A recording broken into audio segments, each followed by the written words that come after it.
Hi learners, how are you? I hope that you are always fine. Today we are discussing about asking for and giving opinions. Jadi kali ini kita akan diskusi bagaimana meminta pendapat dan memberi pendapat, dan apa sih kegunaannya. Jadi kemampuan untuk meminta dan memberi pendapat itu adalah landasan untuk terbentuknya komunikasi yang efektif. Lalu bagaimana caranya dan mengapa opini itu penting? Jadi yang pertama, ketika kalian mampu untuk memberikan atau meminta pendapat, kalian dapat mengekspresikan opini kalian untuk menunjukkan seberapa besar kapasitas atau kemampuan kalian dalam menganalisis terhadap suatu pertimbangan. Dan selanjutnya, mengapa opini itu penting? Opini dapat mendorong kolaborasi. Jadi ketika kita minta pendapat orang lain, tentunya hal ini akan mendorong terbentuknya tim kerja atau teamwork dan pemahaman satu sama lain dalam tim tersebut. Opini juga penting untuk membangun rasa percaya diri. Jadi dengan berlatih setiap hari, berbagi pandangan atau pengetahuan tentunya akan meningkatkan rasa percaya diri kita dalam berbicara, menulis dalam bahasa Inggris itu sendiri, khususnya dalam menulis esai atau dalam berdebat. Jadi ketika kalian memiliki kemampuan untuk memberikan pendapat, tentunya hal ini akan membantu kalian dalam berdebat. Dan selanjutnya, mengapa opini itu penting? Opini dapat meningkatkan kemampuan kalian dalam memahami atau mendengarkan suatu ungkapan. Ketika kalian terlibat dalam sebuah perspektif yang berbeda, tentunya hal ini akan meningkatkan kemampuan listening kalian dan kemampuan untuk memahami sesuatu lebih luas. Nah, bagaimana caranya meminta opini? Jadi di sini ada dua cara, dengan cara yang formal dan cara informal. Cara informal bagaimana? Nah, ini ada beberapa ungkapan yang dapat digunakan ketika kalian ingin memberikan opini secara formal.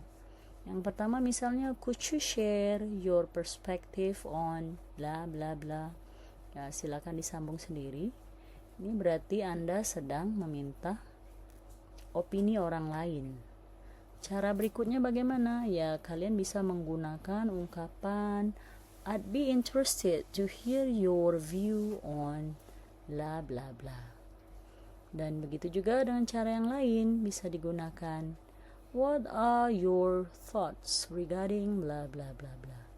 Yang terakhir ada satu ekspresi lagi yang bisa digunakan, yakni do you have any strong feelings about bla bla bla. Ini cara yang formal.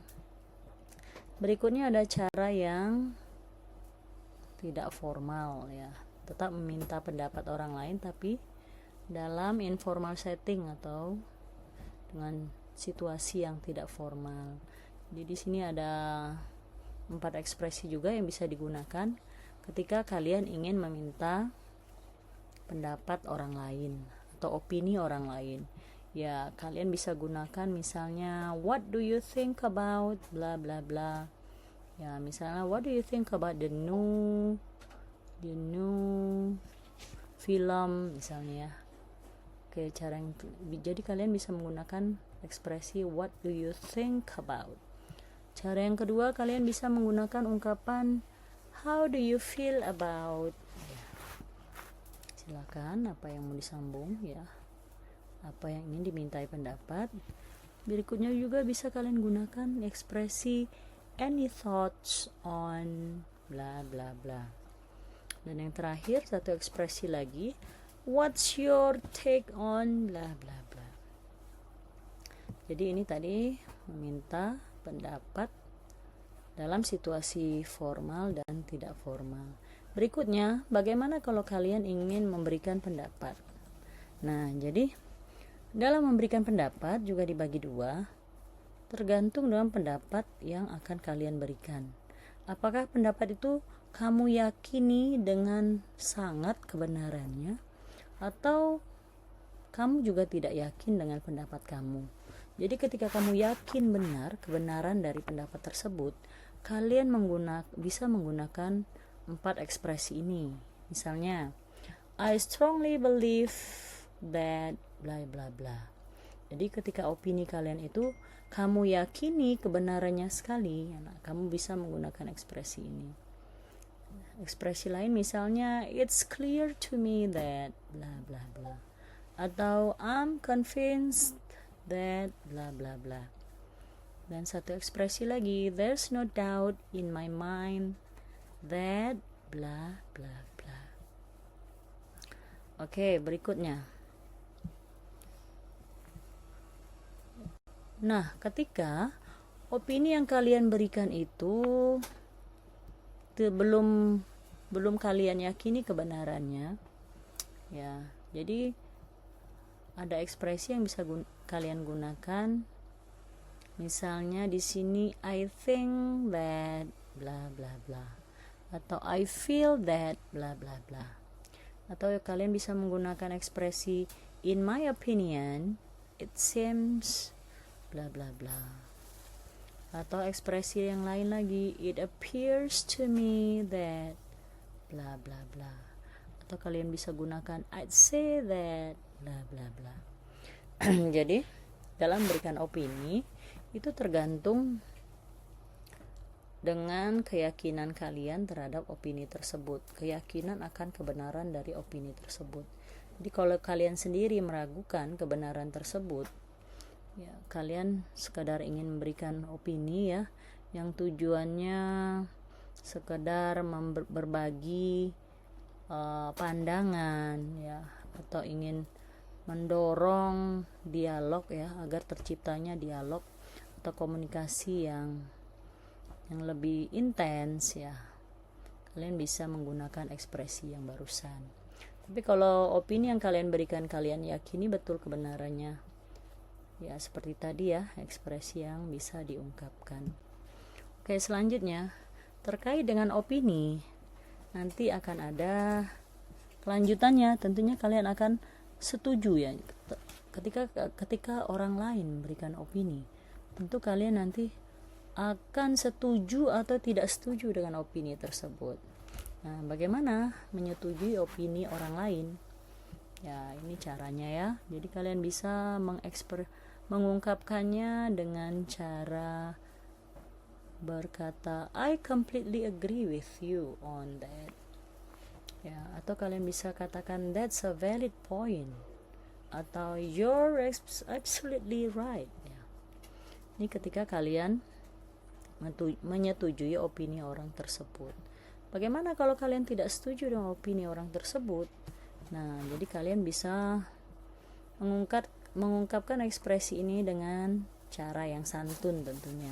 Misalnya, I see your point, but I respectfully disagree. Atau kalian bisa mengatakan, I'm afraid I don't quite agree. Atau I understand, however, I believe bla bla bla. Oke.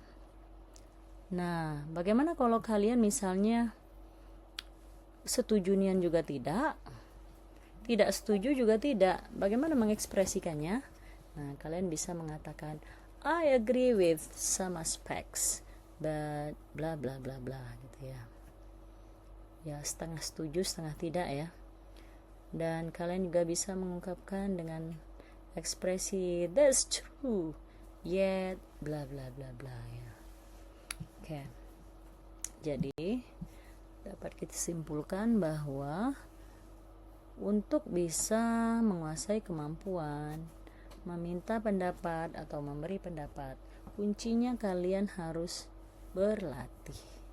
Kenapa? Karena berlatih bisa membuat segala sesuatunya lebih sempurna. Jadi kunci dari menguasai asking for and giving opinion ini adalah consistent practice ya. Jadi berlatih dengan konsisten. Jangan hari ini berlatih, besok stop, berlatih lagi stop ya. Berarti tidak konsisten. Ya, jadi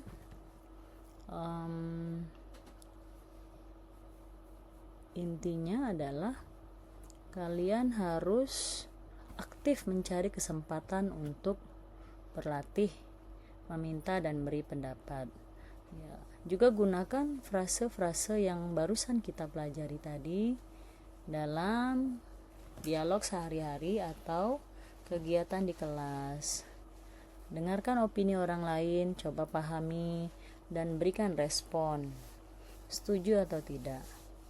Dan satu hal yang perlu digarisbawahi, confidence ya. Jadi dalam mengungkapkan pendapat atau meminta pendapat, haruslah kalian itu confident ya, percaya diri dengan pendapat atau opini yang kalian berikan. Oke, saya rasa itu saja. Thank you for your attention. See you, bye bye.